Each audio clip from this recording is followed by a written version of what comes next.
Hey guys, this is your host of Lit Literature, JP, aka the Demon. Before we get into this episode 53, wanted to give you a quick announcement.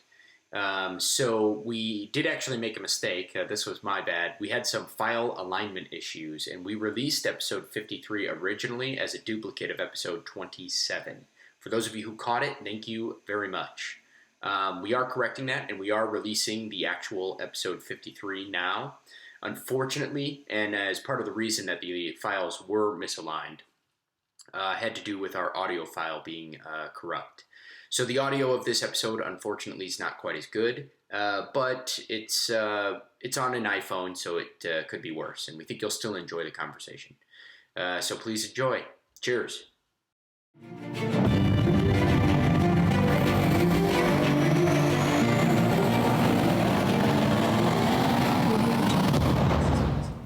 And we're live, back again. This is your host of Lit Literature, JP, aka the Demon, and we are here with the standard Westeros cast and crew, small group today, as we have another chat discussion with Mitch of the Rye, our famous Westeros historian. Yes. So cheers. Cheers. Cheers. All right. Ooh, that's yummy. Okay, so we were just discussing some cool Game of Thrones stuff on this map app that we have here, and then we're like, oh, we should probably just do this for the episode because it's really interesting. Exactly. It's actually really cool, folks. We just got that free George R.R. Martin's A Song of Ice and Fire app, which has maps and characters, and we're kind of just going through it for fun. So for the record, it is not nearly as detailed as the Song of Ice and Fire wiki, but it is organized in a fashion where you can literally go through names alphabetically, which is very convenient when you try and figure out how the AE and any of the Targaryen things fits in. And again, the spelling is always a pain in the dick for me. So yeah, the cool thing about it too is we can just zoom in and pick places and start chatting about it, which is such a fun. You get a fantastic interactive map. Yeah. I mean, this is incredible. I spent $50 on the World of Ice and Fire maps, and I bothered to get my the known world framed, and it took 3 regular poster size pictures in order to get the map of the known world in Westeros actually done. But the app has the exact same map with interactive pins, and it's really cool. He's officially signed off on it, so the man himself. Yeah, the first thing that, like, when I look at it, the first thing that kind of comes to mind is just I didn't realize how much more there is, like how much bigger the section that isn't Westeros is. Like because we start off in Westeros and that's where most of the main characters are, other than Daenerys. I kind of felt like that's the biggest, most important part of the world. It's Which really it not, is. kind of. Yeah. It isn't in our perspective because that's where the main story is happening right now. But really, there's just as much shit going on over here, it looks like. Or at least just more land. Oh, and the cultures are as diverse. I mean, it's... Again, I went over my kind of credentials, and there's no such thing as a credential for this, so please don't sit there. Don't lie. There's actually a college where you can become a maester, and in that it's called the Citadel. Yes, but yes. No, a passion of mine is taking a look at the books and the cultures that he talks about, and then seeing kind of where Martin drew inspiration. Mm-hmm. So there's so much of this that echoes history, and a lot of the storyline plots. They really do follow historical events, and that's kind of the level of my super nerdum. Mm-hmm. And I can't tell you how many hours I've spent, and this would have gone to nothing. This is the best use of the thousands of hours that I have spent obsessing over this series. Question. Maybe there's an answer to this, but do either of you think the Shivering Sea is really cold? I think it probably is. Just it's all the way up there in the north. It is. Kind of. It's on the top. The Shivering Sea. Look at it all the way at the top. There's all those icebergs just chilling. With the whole sea? Literally. I don't know, man. I don't know. I actually wonder how far down the ice goes. Is it the North Pole up there, or is it the South Pole? What is it, a continent? Yeah. Super interesting. Again, the more you think about it. So The map that's there that they show you is actually a pretty good, accurate map that would map Coriolis Valerians, and I apologize if I butchered that name. But he did, like, it was either 7 or 9 famous voyages, and it made him immensely wealthy. This guy, he went as far as Ashai to the east, and if you look at the map, Ashai is about as far as it goes. And then he made it as far as the, I can't think of the island names. Let me take a look here. But there's a chain of islands. There's like the 1,000 Islands. Yeah, I should have known that. Okay. Anyway. Interesting. He went about that far to the north, which is, again, about as defined as it gets. Yeah, so speaking of Ashai, Yes. now I remember, if I remember correctly, they talk a little bit about the trade with Ashai. Am I remembering this correctly? And it's like specifically very difficult. Was it? I don't know that it was like customs or anything. Ashai is really weird. It's wrapped in mystery on every single corner, including the world of ice and fire. Right, but don't they still trade? But nobody really They have knows. to. Yeah, But they have to trade. So the water there, their fresh water thing is like tainted. yeah. You know, but they have like the most exotic gifts. This is where warlocks go. This is like a It's- very magically charged area. Yeah. Which you know, after rereading the series, I didn't know this, but the wall is super magically charged. And you know, it was something that Melisandre mentioned in one of her chapters. She goes, her powers have never been this great, not even in the Shy. You know, so how basically magical okay. is, you know, the wall, which just raises nothing but questions, of course. But Super interesting. yeah, Obviously, we kind of mentioned this before we started recording, but you know, the Dothraki being a little bit like the Mongols, potentially, or you know, people on the plains. And then, what was the second horse clan or horse? so if you look at the nice, what is it, Jogo Nahai? I forget. That's the name of the region. Yeah. It's not. I don't know that it's the people. But they're, again, very, very much like the Dothraki, very tribal. The big difference between them is that the Jobin High, for lack of a better name, because I can't know off the top of my head. Anyway, or I can. Anyway, Can you or can't you? they wrap their. I can look it up, but they wrap their heads. Really that quick, was very, very. if you guys are typical of looking, Huns. really quick, if you guys are looking for this on the app, it's like all the way to the right, past the mountain range, is Jogana. But they actually have an interesting tie-in with Bravos, of all things. So there are typically 2 leaders in these tribes that, like, you know, work with the Mongol, or that typify Huns, and they're led by, you know, like a war chief, and then they're led, which is always male, and then there's a woman called a moon singer. And the Bravosi, they got their origins as Valerian slaves. And they were on ships going to some colony, and the slaves rose up in rebellion. They killed the masters, and then they were like, fuck, what do we do now? Valeria's going to find us. Like, there's no way that we're going to escape this. So they sailed north on advice from the Moon Singers, which are, again, this really nomadic people. And they found the hidden cove of Bravos that was like hidden in shade.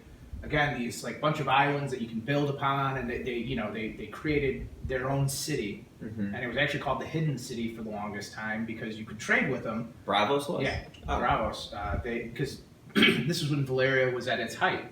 Yeah. So being a bunch of escaped slaves, generally speaking, you know, the Romans didn't look highly upon escaped slaves. And so about 100 years after the founding of Bravos, because they were such an economic power, when you think of Bravos, you think of the banks, right? Yep. So what they did was they sailed down to Valeria. They found the descendants of the masters that they escaped from, and they didn't pay them for any of the slaves. They made sure to make that very clear. They were not paying for any of the slaves, but they were willing to pay an exorbitant amount for the ships that they commandeered and the supplies that were on it and the other cargo outside of slaves. And once they did that and the revealing, then Valeria, and again, this is like Three generations later, so the Valerians didn't care. Like, yeah, you want to give me like all this gold? Right. Fuck yeah, all right. So it basically kind of was like their way of paying them off and feeling like they no longer have any reason to come after the slaves. Yeah, no reason We to can hide. just be us. But they didn't want to have that mindset of we're buying people. Mm-hmm. Because that's the Exactly. basic, most founding tenet of Bravos is slavery is not allowed. Right. If you think back to like a couple of chapters dealing with Valerio, it was like, oh, you don't have any slaves? And he's like, no, we don't have any slaves. You know, we lost a war to Bravos, and that was kind of their big thing. They said no slaves, but we have servants. Right. And, you know, they're not going to leave us. We basically buy and pay for, you know, it's, Right. it's slavery without there being slavery. Right. That's kind of fun. So I was No, looking, it's not. I was looking through not that part of it, but I mean the information. The information, yeah. So I was looking at this, and I want to know if you know anything about somebody that I'm looking at right now. And Go it's for it. only because I need to start calling the captain by this. Oh, His name is Andro. Andro. Ashford. Okay, so Andro Ashford. Ashford. I want to say it's a Westerlands house. If not the Westerlands, then it is a vassal house. No, the Ashford. They might be Erie. They might The be. Hedge of Night.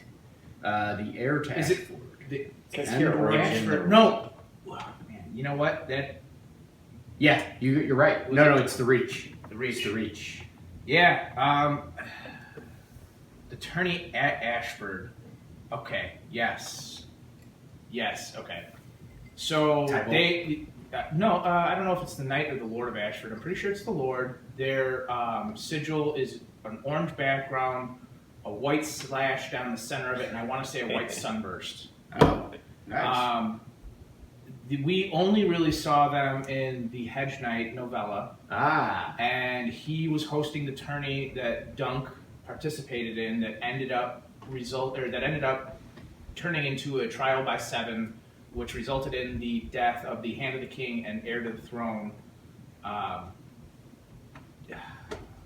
It starts with a D, but he was I think it started with a D. Well, Now, really quick, what's a trial by 7? I don't recognize that terminology. So it is a trial by combat. Okay. And in this particular case, it is like the highest form of trial by combat, so you have to be royalty, basically, to demand it. okay.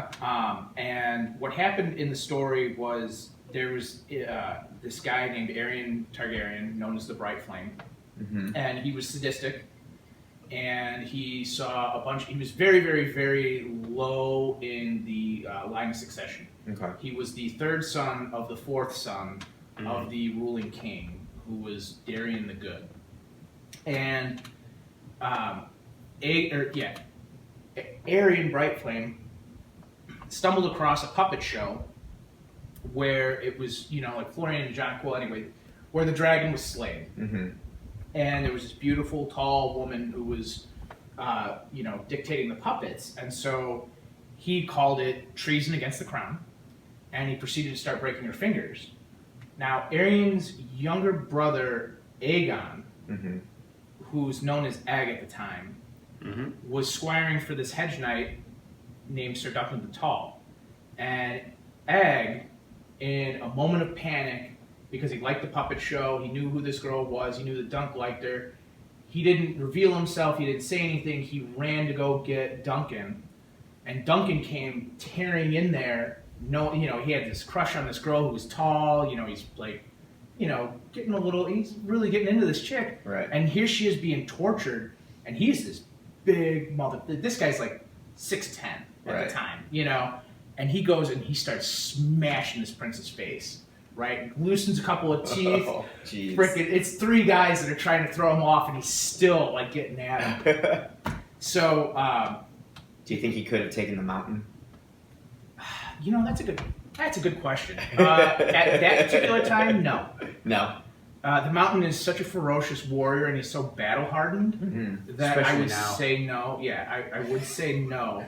Betty's so dead. Yeah. Yeah. But, in his prime, because he goes on to be the Lord Commander of the Kingsguard. Mm-hmm. He fights, and in this tournament there are like great jousters champions. Mm-hmm. He challenges Lionel Baratheon, the Laughing Storm, who was renowned as a warrior.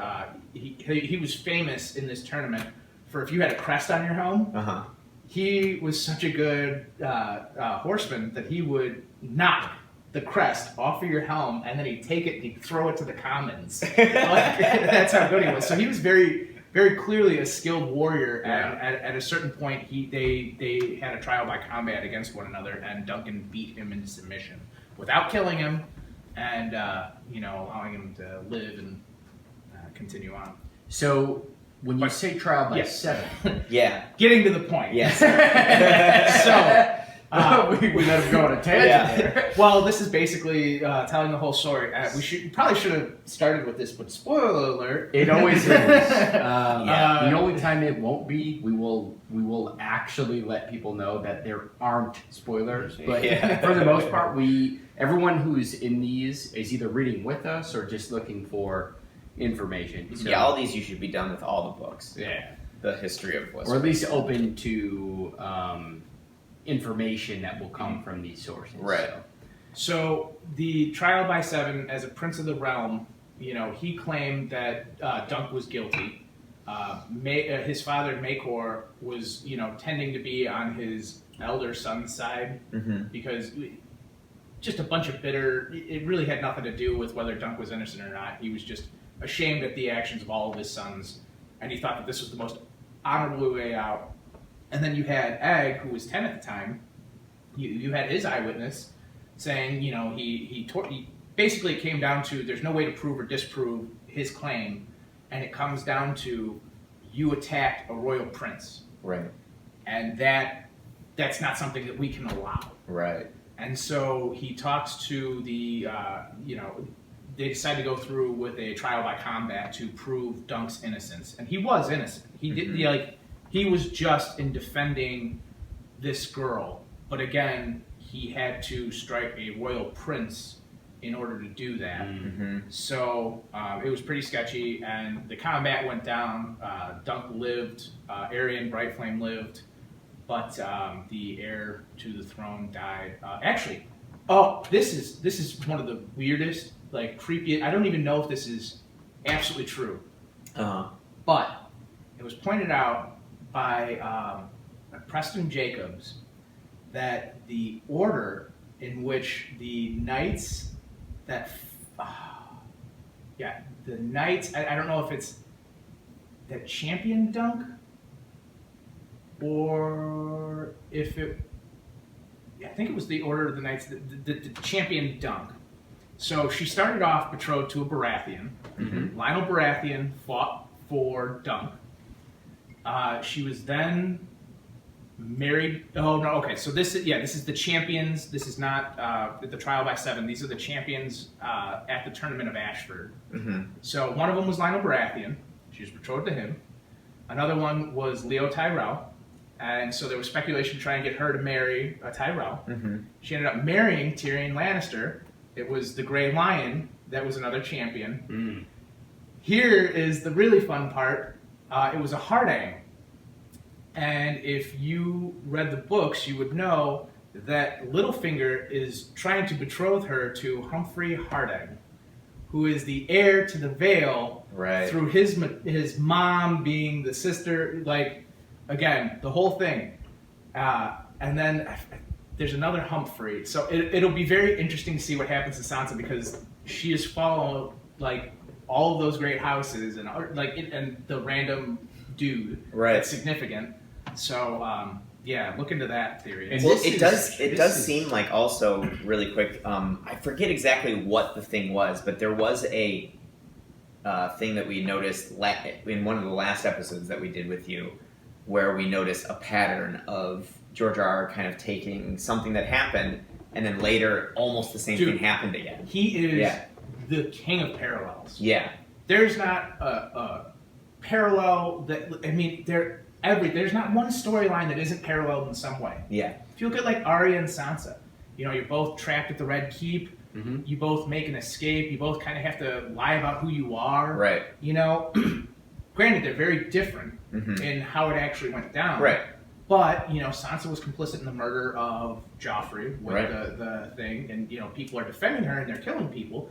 And Arya's doing her own killing. You know? Like, they're striking parallels throughout the whole I feel like that's also series. a conscious choice. I mean, obviously everything is a conscious choice, but I feel like that's something that is kind of like stayed with him through his love of history. Because it's obvious that he loves history and he studies history very deeply.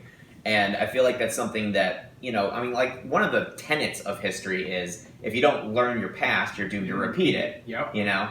And I feel like that he's showing that in his books. Oh. That as soon as these stories are forgotten, they happen again, you know? Oh, without question. And it, you know, goes back to truth is stranger than fiction. And like, you know, this whole, the parts that we love are, you know, that's the part where you're reading about the events that are happening, and then what actually happens so often mirrors history. Yeah.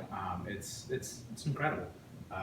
His eye for detail. Yeah. And I mean, everything. It's truly amazing. I don't know how he does. Like, I don't understand how a musician can be so good with their one instrument. Right. You know, that blows my mind that anybody can do that. Yeah. And then the idea that, like, you have, like, Beethoven, and you have Bach, and you have these people who can harmonize an entire freaking orchestra. Right. You know, it's incredible. He is a composer of story. You know, yeah, exactly. So. Yeah, he takes so many different instruments and brings them into this piece that just all work together. It's amazing. And again, the harmonization of the whole thing is truly incredible. And sorry to cut you off. What were you going to say? I can't remember. Okay. So hopefully we'll get even more as we get to the next book. Yeah, sometime in the next 2 years. I'm hoping it comes out before 2020. Yeah, well, it'd be great. You know, I'd like to see it before the next Olympics. I mean, he said it would come out last year, so that means within 4 years we'll get it, right? I don't know that he's ever said. He usually announces that it won't happen this year. I don't remember him saying that it's going to happen next year. I thought I saw a tweet, like an actual tweet from him saying it'll come out this year. Oh. And then the next thing I remember seeing is, and that was last year, and then the next thing I remember seeing is George R.R. Martin confirms that it won't come out this year, which is a year after the year that I thought he confirmed. So but that could have also been. The thing is I think he just needs to hire a ton of assistants and analysts. He literally needs to hire analysts for his own writing because it's that deep. No, so my thought is a little different, and this is not going to be a very, very favorable opinion. Most people are going to fucking hate me. I think it's probably the same opinion that I have, but we'll see. He needs to start killing off more point of view characters. So he doesn't have my opinion. So he doesn't have such scope creep, and it's terrible to think about because you get so attached to the characters. But if you think about it, the rate that he gets rid of point of view characters is very, very limited compared to the amount of characters that you. So you sit there and you're like, oh man. Yeah. He kills everybody. Yeah, he kills all the favorites, but they're not point of view characters, so they don't have a story to keep telling. Yeah. Right. But he keeps adding, and so like in A Feast for Crows, we had like Cersei, Arianna, Brienne, you know, and all these stories they have a purpose, going to a larger point, but it speaks to scope creep. Yeah. That again, the number of characters, it's absolutely ridiculous. The only ones that die are in the prologues and in the epilogues. Mm-hmm. But other than that, it's been what? Catelyn, she died. Eddard, she died. And Catelyn, you can sit there and say that she didn't really die. She died. Well, Eddard had a secret. Yeah. So, like again. But Rob was he was not point of view? No, it was not POV. Okay. You always read through other people.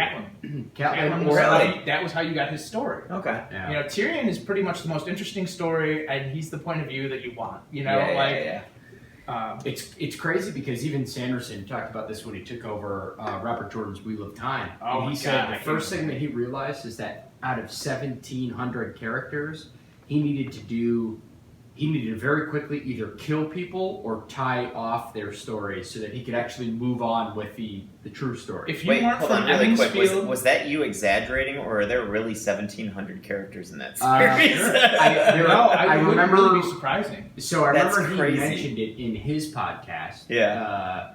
His writing podcast, which is great. And he was talking about taking over that book and realizing right away, we will never tell this story unless we immediately close these point of view stories, so that you don't have to, you just basically got to close the book on them and ship them off or kill them off. Yeah. So he had to do that. He had to close off so that he just got to the core characters and he could actually finish the story. So with Wheel of Time, I would absolutely say that 1,700 named characters is correct. Wow. That 1,700. That's not. Yeah, you're right. That 1,700 had storylines. No, not a chance. Right. Gotcha. But if you have, there's a lot of people who say this. If your character has a name, there is a backstory the author is wasting time concocting.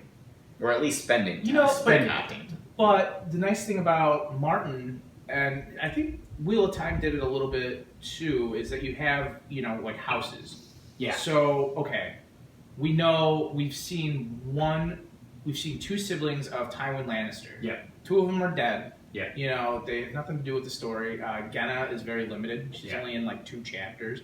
Which, by the way, she should be in every fucking chapter. Genna Lannister She was awesome. Is the best. She's the next best Lannister from Tyrion. Tyrion's sister. Yeah, from Tyrion. Beast. She's not in the show at all. Is she? No, she should have been. She would have been so fucking easy to do. I am still angry about that. She had such a good Jamie was sitting there and he's like, oh yeah. Like she came in, or he came in and talked to her and she's like, I'm sorry for your loss. And he's like, yeah, I can't grow back my hand. And she's like, yeah, I was talking about your father, you dipshit. And so they have this conversation, and somehow it gets talking, and she's like, oh, yeah, blah, blah, blah. Who's going to protect us now that Tywin's gone? Right. And Tyrion. Jamie goes, he left his son behind. And Genna goes, that's what I'm most afraid of. And Jamie's like, what? And she's like, Jamie, you fight like the brother who liked to fight. You like to jape like the brother who liked to jape. Right. And there's a little bit of loyalty in you, otherwise you wouldn't still be wearing the white cloak. But the son that is most representative of your father is Tyrion. Right. Not you. Yeah. He was like, damn. He did go on to pull a really Tywin move afterwards, but he did. Yeah, he did. Which again, it's all about thinking. Anyway, so very fun. Which we did get to see that in the show. Mm-hmm. Is he pulled it, but it didn't have the significance because you didn't have Genna explaining. He didn't have he wasn't the right one to Jamie that he was. Yeah, exactly. And because he realized that he wasn't Tyrion, he started to think more like Tyrion. Right. And then succeeded in routing the Riverlands. Mm-hmm. So that was pretty fun. That all came out of, by the way, a random request on an Ashford whose first name was Ambrose. Andrew. Yeah, Don't know about Ambrose. It was Ambrose. So that was kind of fun. God, I'm scared of doing that again. Weren't we in the middle of something though when you made that request, or were we done with the? I think we were done. The Jogos Nahai. Thing that we were talking about. Well, I don't know how much further to take. There's pretty much so. Well, I did find it interesting. I'm sure a lot of people maybe have drawn these conclusions themselves, but I did find it interesting when you kind of went through almost a lot of other houses and areas of Westeros and saying kind of like where they what they obviously represent. Oh, yeah. So it's a little bit difficult with Westeros. It seems to be like an amalgamation of things, but for the rest of the world, if you take a look at this book. This is everything outside of Westeros that we know. Oh, wow. Yeah, it's not a really significant... And this is fully illustrated. Yeah. So take that and cut it in half. Right. So that's basically what we know. And prehistory is even smaller. So we've talked about that before. And I know this is a tangent. I will get back on track in just a second. But here's the first page of the book. And, okay.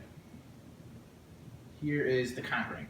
So this is prehistory, which again, fully illustrated. That's like 30 Half. pages, Right. maybe. So you assume half. And then this is like maybe 90 pages, and again, fully illustrated. So the whole rest of the world we don't really know. But there's so many things about the culture that you can draw upon if you're familiar with, just what's it called, anthropology? Not even anthropology, but just if you made a concentrated effort to get to know a little bit about the world and some of the cultures there. So you were asking about Yeti. Yeah. Right. And so we've seen basically up into the I don't even know what they call them, but there's this huge the Bone Mountains. Yeah. There's this big mountain range that basically cuts Essos in half, and we have been on the eastern part of that. So that's pretty much the extent that we've seen in the books. Now the other part, like I We're said, on the eastern part of Essos, not the western.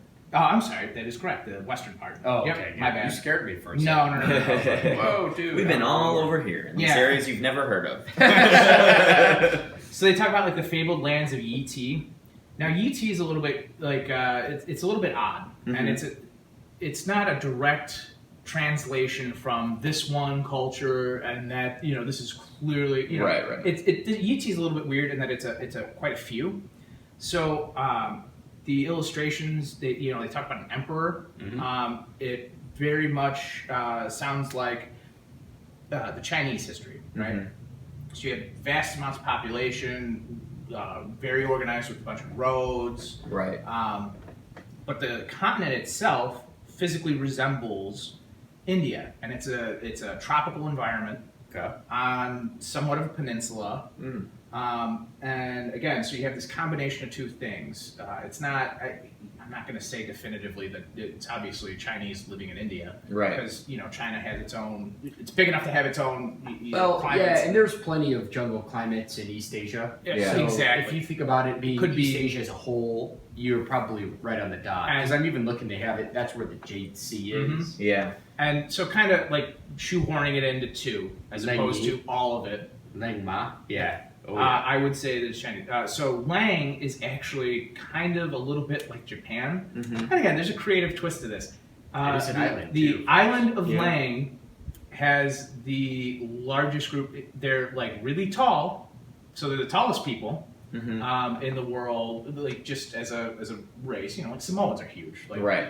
Again, it's just a broad stroke. But they're very tall, very lithe, and again, the culture is not exactly the same as Yeti. Very similar, and Yeti owns half the island, so maybe maybe it's Korea, as an island. So, like again, there are parallels to history, and to cultures in the past, but they're not. Again, it's not a. It's not a direct. It's not just taking our world and adding new names. Yeah, but it's definitely most likely taking inspiration from it. Yeah. It's really interesting because I kind of want to know why the Cannibal Islands got called the Cannibal Sands got called the Cannibal Sands. That I don't know. Yeah. So basically, I wonder why. I wonder if people ate people there. So basically, so if you look at the 5 forts, that's about the last definitive thing that they talk about. So there's stuff on the map, but there's not really anything that they say about it. Carcosa is it's led by a yellow emperor, which again goes back to the Carcosa from I forget the author, but it was the same thing that True Detective. That same. I forget what novel that was taken from, but he alludes to it in this. It's ruled by the Yellow Emperor, who's in exile from Yeti. That would be the farthest east. But again, it's literally just a footnote. You notice though that it almost seems like they use this mountain range, and then the this kind of bleeding sea, which looks like a lake of red, colored water, and then they have the 5 forts. And it's almost like that is their version of a wall. It absolutely is, and I can't believe that you were able to, because I didn't put that together until I reread it a couple of times. So the 5 forts are each supposed to be about 1,000 feet tall. They're each as big as Harrenhal, and they can house about 10,000 men. Wow! So there's something on both sides of the world that we are kind of, and then when you look over there and you see this thing called Cannibal Sands, you're suddenly like, I wonder what shit is out there. Right. Right. You know, I don't know what snow looks like on sand. They're mixed together, but it could be gray. How cool would it be to live in the city of the winged men? Yeah, which is out there. Yeah, if beyond they the have mountains. wings. They have like a hidden sea in a valley off, but they are kind of protected from that dark area that everyone else seems to hate, like the Grey Waste and the Cannibal Sands and the Five Forts, which my imagination is running rampant about this little like paradise. I know. Like hidden in this valley. I don't even think there's a footnote to it, to be entirely honest, and I make an effort to look this stuff up. But that's super interesting to think about the idea of basically what's happening in Westeros right now. Having a whole, like, a similar deal going on over here. How funny would it be if, let's say, Jon Snow, Daenerys, they stop everything at the wall. Yeah. Only to have the Five Forts fail. Yeah. They get enough momentum to take As it turns out, there's another version of this shit. Oh, man. No, but you could tell, though, as George R.R. is kind of creating this deep story history. Yeah. It gives him a lot of capability later on to talk about some of this, and just the fact that it's drawn on a map can give us think about the ideas that we just had in that moment. So the ideas that are probably running through that guy's brain. Oh, I know. Like, I mean, we've talked about this a lot regarding a lot of worlds that have been built, whether it's Middle Earth or whether it's the Wizarding World of Harry Potter, or no matter what the world is. I hope that once Song of Ice and Fire is done, I hope George R.R. Martin keeps revisiting and fleshing out this world more and more, because I can't get enough. I just think it's so interesting. Like, you can literally come out with like an encyclopedia of this world, and I'd find it interesting just because exactly, which he has. So a whole volume of them. Even better too is the fact that he has kind of, in essence, he says or claims that it kind of has writer's ADD, and he regrets having one huge long storyline. But the best thing for him that it's setting up is just setting his world up. Yeah. So then he could spend all his time doing Duncans and these little stories. Yeah. History. He doesn't even have to go forward after this. Yeah. Which is, that's the side, because there's so many series that sideways. You get like another iteration, like Shannara. Like, again, I don't mean to take a dump on Shannara, but it was like, you had the history, and then they did this, and you had the first trilogy, and then there's a spin-off, and then there's a spin-off, and there's a spin-off. Yeah. He could literally do spin-offs, only they wouldn't be spin-offs, they would be flushing out the history. Right. And, and I would find it super interesting. Like, looking at this map, all I want to know is what's going on over here in the east now. Even though you have, no information really about any of this except for the fact that it's on a map. You have quite a bit. Oh, do you? Yeah, the history of ET is very similar to China's. There's like god emperors. Yeah. And that fluctuates from time to time. But over here you said there isn't much though, right? No, so from more here to here, there's guys, just some for the folks that are just listening, define here real quick. Yeah, so just Five Forts. More east of Edie. Yeah. Okay. Yeah. Or more east of Edie, folks. I'll put a screenshot up and then the the north again. They talk about it. There's like really so much to say in about 2 pages. Right. Again. Oh, they do talk about the Shadowlands. It's mentioned. Oh yeah, I've heard about it. Yeah, now I see it. Where are the Shadowlands? It's down here. This is the Shadowlands. Right here. Okay. So really cool, actually. That's the first time Edie. I've ever seen the Shadowlands, but I've heard it mentioned a lot. Mm-hmm. Here. Yeah, that does sound familiar. I can't remember the context of its this reference, is it. though. Yeah, these are the 2 pages that are official canon. So that was it. Unfortunately, our audio ends there, at least in the iPhone video format. So hopefully you got something out of the conversation. We figured it would be better to release it for you to hear than not release it at all. Again, we're sorry for the quality issues. These are obviously all recorded a long time ago when we were still working through those technical difficulties. So regardless, we will make sure to revisit Westeros and do so with much higher quality fashion and more preparation. So we are also back to our normal schedule. So the next episode you will get is Wizarding Glass Part 1, back to the Dark Tower series. Cheers.